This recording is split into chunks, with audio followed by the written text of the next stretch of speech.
Karong Domingo na sa ulugo ng kapistahan sa Divine Mercy Shrine. Atong saron ang detalye niini sa live report ni Ethel Ipana. Ethel.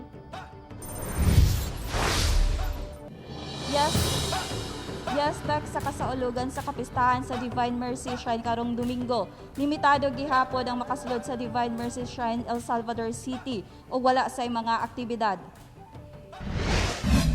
Susama sa miaging Semana Santa, 30% lang gihapon o 1,000 katao lang ang makasulod sa Divine Mercy Shrine sa El Salvador City karong umaabot ng kapistahan niini sa Domingo. Adunay ipanghatag nga ticket nga mo'y basihan sa pagsulod sa shrine. Kaniadto moabot gyud kuno ngadto sa 400,000 katao ang mobisita matag kapistahan. Adunay pandemya, adunay dako kay nga kabalhinan sa atong mga pagsaulog sa kapistahan sa Lord of Divine Mercy. Kiniadto 6 o 7 kamisa, karon 3 na lang kamisa.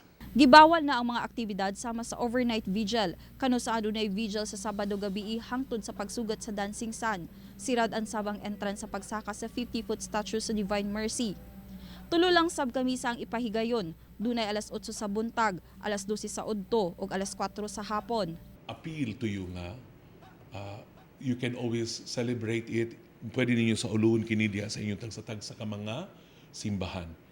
Or pwede po ka mo follow sa among live streaming, no? Ginadili gihapon ang pagsulod sa mga nag-edad 15 paubos lakip ang senior citizen nga nag-edad sa 65 pataas. Samtang istrikto gihapong ipatuman ang health protocols batok COVID-19.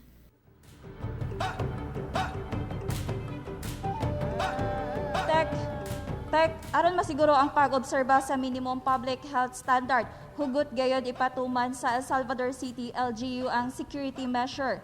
Gani sa Sabado pa lang sa hapon adunay ipakatag nga dili moubos 20 ka police personnel ang ipakatag, Tek, and then dili inubanan usab sa presensya sa CDRRMO Traffic Enforcement Unit Barangay Tanod ug uban pa, Tek.